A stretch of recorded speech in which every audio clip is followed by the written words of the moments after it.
Can I tell you a secret? I didn't like Dragon Quest VII.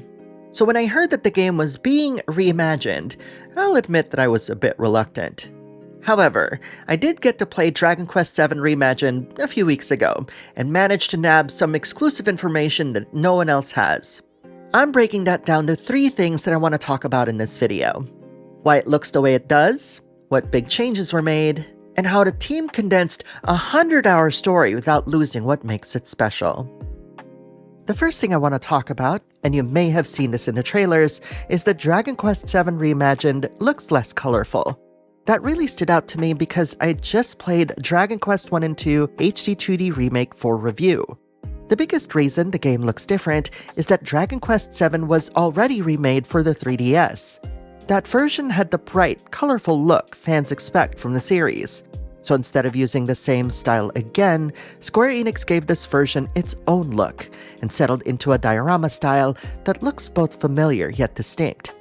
To make this new style work, the team fashioned real models of the characters, scanned them, and put those in the game. This gave Dragon Quest VII Reimagined a more realistic look, since the world had to match those figures. It's not the same as Fantasian, where the places were real dioramas that were photographed, but the idea is close. Here, the focus is on giving the characters that small handmade feel while still keeping the charm of Dragon Quest. And just like in newer Dragon Quest games, the major story scenes now have voice acting. The big scenes go even further, with voice acting and lip flaps.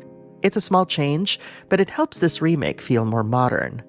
The intent feels more like creating a distinction from earlier versions, a way for both longtime fans and new players to rediscover Dragon Quest VII through a new lens. That new perspective also gives the team freedom to modernize the game's pacing and tone, without feeling tied to what the 3DS version already accomplished. That being said, Dragon Quest VII Reimagined doesn't abandon the conventions that the earlier versions established.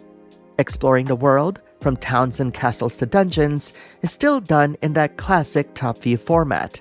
This time, letting you rotate the camera as much as you like. In some areas though, like dungeons or story-heavy sections, rotation is restricted to keep certain things hidden. A subtle tilt-shift effect adds to that diorama feel, especially during dungeon exploration. This effect softens details in the distance, a way to make the perspective feel natural, while also echoing the limited visibility of the original PlayStation release.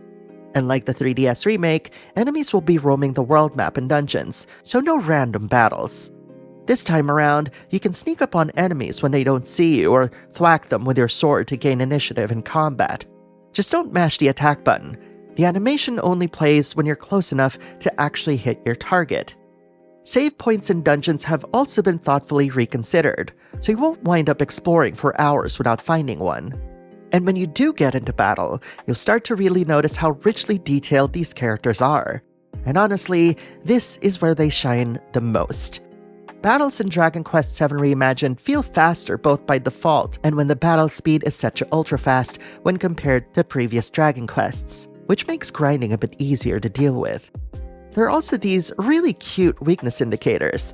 A thumbs up if an enemy's weak to an attack, a thumbs down if they're strong to it, an X if they're completely immune, and nothing if it's neutral. All of these little details make the battles feel more readable and dynamic. But visuals aside, Dragon Quest VII Reimagined's biggest surprises come from how combat itself has been redesigned. For starters, every vocation has been rebalanced, so you're not just relying on the same 4 over and over again. More on that later. The biggest shift is how turns work. Dragon Quest VII Reimagined drops the old choose everyone's action first and watch the round play out system that Dragon Quest has used for years. Now, it plays more like Final Fantasy's turn-based combat. You input commands as each character's turn comes up. This change really makes sense. If you've ever automated grinding in the more recent games, you probably notice how the AI reacts instantly, like it already knew someone was about to take a big hit and then healed them right away. This new system basically aligns with that kind of logic. And while some purists might be skeptical about the change, don't worry, it doesn't make the game any easier. You can also adjust the battle speed or issue tactics, just like in the more modern entries. Hit a button, and the tactics menu pops up with a bunch of options. It's simple and intuitive. This brings us to Dragon Quest VII Reimagined's difficulty settings, and they're surprisingly granular. While there are a few presets you can pick from, you can also fine-tune nearly every part of the experience yourself. You can adjust how much damage you deal, how much experience and proficiency you earn, how much gold you collect, how strong the monsters are, whether they'll chase you on the field, or even if your party's health restores after battle. It's a smart system that lets you shape the game however you want, either in line with modern expectations or as old school as the original. And frankly, it's about time someone thought of difficulty settings in the genre this way. It's a great start. Going back to the battle gameplay, Dragon Quest VII Reimagined also introduces the Let Loose system, which allows you to unleash a powerful vocation-based skill. The martial artist, for example, has a Let Loose skill that has the ability to guarantee the next hit as a crit, which can turn the tide of battle. Elsewhere, Dragon Quest VII Reimagined adds a ton of quality of life improvements to make the experience smoother all around. For accessibility, there's now colorblind support, which is a small but meaningful addition for players who struggle to tell certain colors apart. You can also have the game automatically equip the best recommended gear for each character, which saves a lot of menu time. Navigation's gotten an upgrade too. There's a minimap and a full area map that work just like the ones in Dragon Quest I and II HD2D Remake, so it's much easier to get your bearings. The D-pad also has mapped shortcuts. You can auto-heal, use Ruff's Whistle to trigger an enemy encounter instantly, or even change vocations right on the field. And that last one's huge, because in both the original and the 3DS version, you could only switch vocations by talking to the abbot at All Trades Abbey. On top of that, Dragon Quest VII Reimagined introduces the new moonlighting system. This lets you equip a second vocation to use its skills, stats, and abilities. Unlike other Square Enix job systems, however, both your main and moonlighted vocations earn proficiency. This is a smart and bold evolution of the system, which adds a layer of experimentation that's completely new to Dragon Quest VII.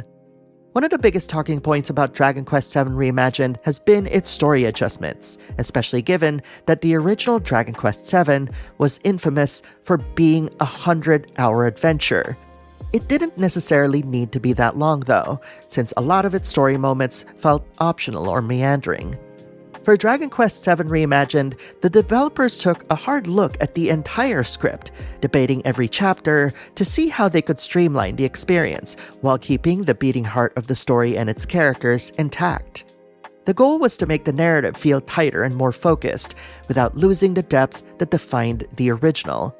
Some quests that once counted as main story segments have now been reclassified as side stories, giving players the freedom to explore them at their own pace. This trims the main journey down to its essential beats, while still rewarding players who want the full picture of the world. For newcomers, the shift might actually feel like a bonus. These side stories were once part of the main path, but now they serve as meaningful rewards for players who choose to venture off and explore on their own. Giving players the choice to experience them rather than requiring them helps make Dragon Quest VII Reimagined feel more open and expansive, and that sense of discovery is its own kind of payoff. The most talked about change, of course, is that 3 storylines were removed from the main path entirely. I've been told that these were very short stories, ones that added more busy work rather than adding anything meaningful to the main story. When the team reevaluated every chapter, they found better opportunities elsewhere in the narrative to accomplish the same kind of character or story development that those chapters were meant to deliver. So those core ideas weren't lost, they've just been added to places where they could have a stronger impact. In addition to that, 4 other storylines were adjusted, some shortened, some expanded, all with the same goal of tightening pacing and improving flow.